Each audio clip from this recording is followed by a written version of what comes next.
Hello animal, आप सबका दोबारा से स्वागत है हमारे इस एनी एक्सप्लेनिंग चैनल में। तो आज हम एक्सप्लेन करने वाले हैं काइजू नंबर 8 के सीजन 2 के एपिसोड 2 को। तो चलिए शुरू करते हैं।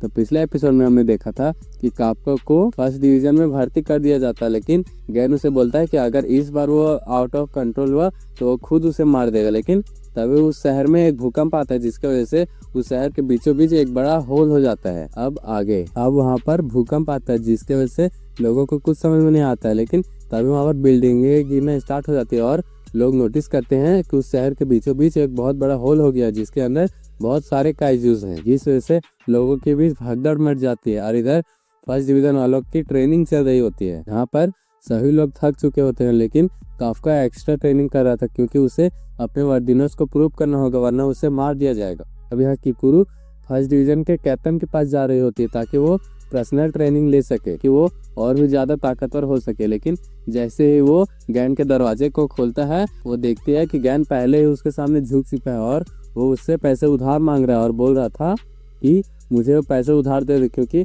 पता नहीं कैसे मेरे अकाउंट से सभी पैसे गायब हो गए हैं। तो किकुरु बोलती है कि क्या तुमने अपने पीछे देखा है कि तुमने कितने सारे बॉक्सेस को ऑर्डर कर रखा है और तुम्हें शर्म नहीं आती कि तुम अपने साथी से पैसे उधार मांग रहे हो।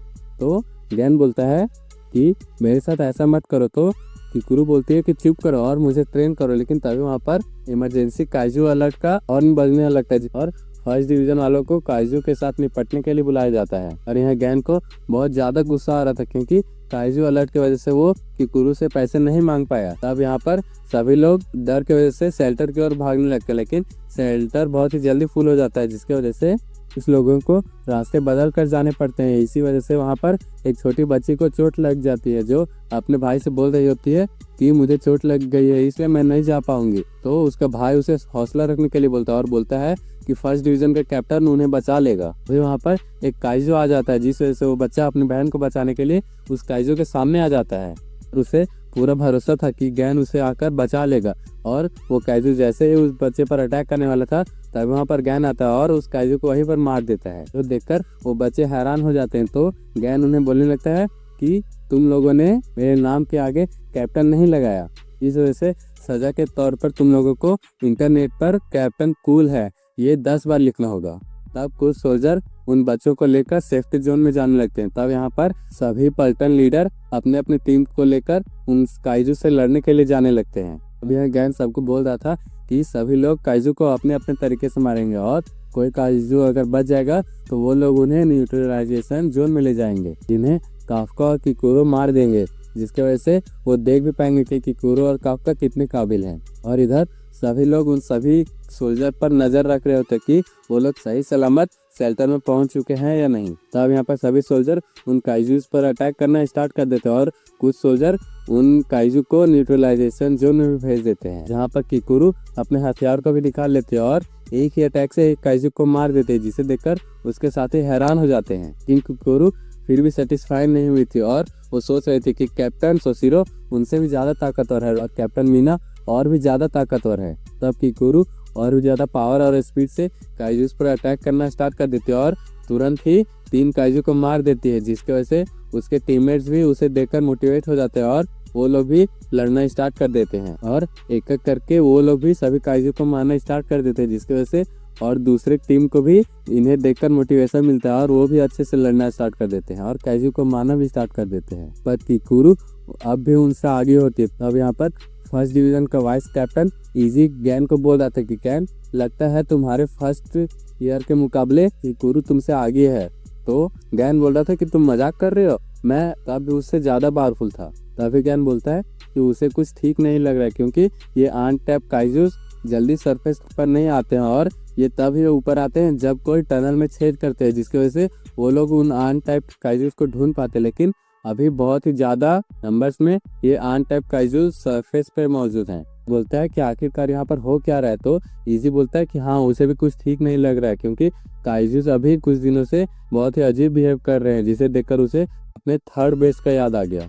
तो ज्ञान बोलता है कि हाँ, तुम ठीक बोल रहे हो और लगता है कि कोई और भी है जो इन्हें पीछे से ऑर्डर दे रहा है। अब यहाँ पर और भी काइजूस काफ्का की ओर बढ़ने लगते हैं, जो देखकर काफ्का डरने लगता है। यहाँ पर हेडक्वार्टर में सभी लोग ये देखने के लिए एक्साइटेड होते हैं कि अब काफ्का क्या करेगा। अब यहाँ पर काफका की टीम वाले भी काइजू से लड़ने के लिए तैयार हो जाते, तो काफका भी हिम्मत जुटाकर अपने बॉडी पार्ट्स को काइजू में कन्वर्ट करने में सक्सेसफुल हो जाता है और उन काइजूस पर अटैक कर देता है। पर काफका का हमला थोड़ा सा भी पावरफुल नहीं था, तब यहाँ पर किसी को समझ में नहीं आ रहा था कि काफका पूरी तरह से काइजू में कन्वर्ट क्यों नहीं हो पा रहा है। तो यहाँ काफका सोच रहा था कि मुझे लगा ही था कि मैं अपने बॉडी पार्ट्स को कन्वर्ट करके इनको नहीं हरा सकता, लेकिन मुझे डर है कि अगर मैं फिर दोबारा से आउट ऑफ कंट्रोल हो गया तो यहाँ पर बहुत सारे लोग मारे जाएंगे। लेकिन फिर भी वो सोचता है कि उसे अपने बॉडी पार्ट्स को कन्वर्ट करने होगा, तभी वो मीना के साथ खड़ा हो सकता है। तो काफका पूरी तरह से काइजू नंबर 8 में कन्वर्ट हो जाता है, लेकिन तभी उसका कन्वर्टिंग फेल हो जाता है और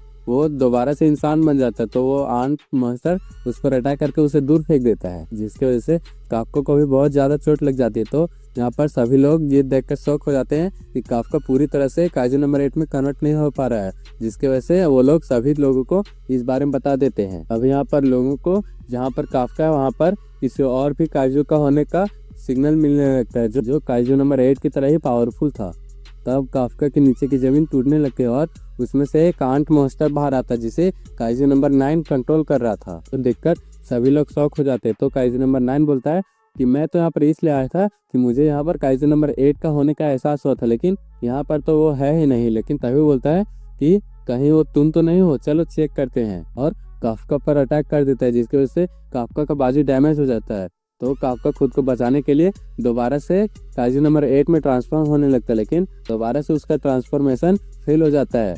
अब यहाँ पर गैन सोच रहा था कि उसे काइजू नंबर 8 का मदद करने के लिए जाना होगा, लेकिन तभी वहाँ पर एक और आंट काइजू बाहर आ जाता है, जिसे एक और काइजू नंबर 9 कंट्रोल कर रहा था। अब यहाँ पर सभी लोगों को वहाँ पर दो काइजू नंबर 9 के होने का सिग्नल मिलने लगता है, जिसे देखकर सभी लोग शॉक हो जाते हैं। और तभी वहाँ पर जितने भी मॉन्स्टर्स मरे थे वो सभी मर्ज होना स्टार्ट हो जाते हैं, जिसकी वजह से उन सभी सोल्जर का काम और भी ज़्यादा बढ़ जाता है। अब यहाँ पर सभी लोगों का एहसास हो जाता है कि जो 3rd डिवीजन पर हमला होता ये हमला उससे भी ज़्यादा खतरनाक है। यहाँ पर गैन सोच रहा था कि आखिरकार काइजू नंबर 9 ने इस खेल को बदल ही दिया और सोचने लगता है कि आखिर ये ही है उसका असली पावर। अब यहाँ पर काफका के टीममेट्स उन काइजूस पर अटैक करना स्टार्ट कर देते हैं, और जैसे उन्हें पता चलता है कि काफका ट्रांसफॉर्म नहीं हो पा रहा है तो वो लोग काफका को प्रोटेक्ट करना स्टार्ट कर देते हैं। लेकिन वो काइजू नंबर 9 उन सबको मार देता है और वो डिसाइड करता है कि अब वो काइजू नंबर 8 को मार देगा और उसके पावर को भी हासिल कर लेगा, जिसके बाद वो काफका पर अटैक कर देता है। लेकिन काफका किसी तरह से उसके अटैक को डॉज करने में कामयाब हो जाता है और उसे छोटी सी चोट ही आई होती है।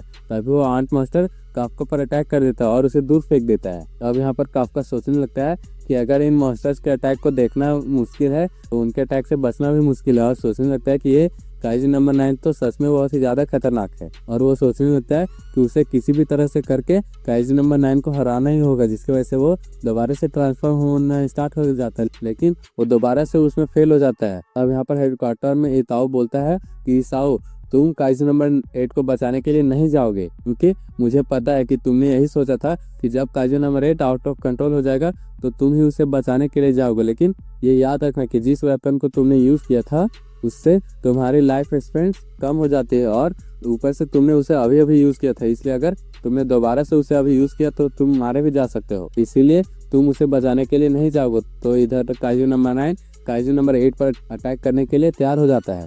वहाँ पर किकुरु आके काइजू नंबर 9 को बीच से ही काट देती है। तो काइजू नंबर 9 पूछने लगता है कि आखिरकार तुम कौन हो। तो किकुरु बोलने लगती है कि ये जानने के लिए तुम्हें कोई ज़रूरत नहीं है, और बोलने लगती है कि तुम्हें इस वक्त मरना ही होगा, और अपने सूट के पावर को बढ़ाने लगती है। और इधर दूसरा काइजू नंबर 9 भी काइजू नंबर 8 को मारने के लिए जाने लगता है, लेकिन तभी वहाँ पर गैन आता है और उसे बोलने लगता है कि माफ़ करना, क्योंकि तुम यहाँ से नहीं जा सकते हो, क्योंकि तुम्हारे सामने एक कैप्टन खड़ा है। तो वो काइजू नंबर 9 गैन पर अटैक करता है, लेकिन गैन बड़े फुर्ती से उसके इस अटैक को डॉज कर लेता है और सीधा ही काइजू नंबर 9 पर अटैक कर देता है। और ये सब हेडक्वार्टर में सभी लोग देख रहे होते हैं, जहाँ पर इसाओ सोच रहा था कि ये ट्रेनिंग नेक्स्ट जनरेशन का है, इसलिए उन्हें खुद ही इस खतरे को सामना करना होगा। इसी के साथ हमारा ये एपिसोड यहीं पर खत्म होता है। अगर आपने इसका प्रीवियस वीडियो नहीं देखा है तो डिस्क्रिप्शन में लिंक दिया हुआ है, वहां से जाके देख सकते हैं। और वीडियो पसंद आया हो तो वीडियो को लाइक करना और चैनल को सब्सक्राइब।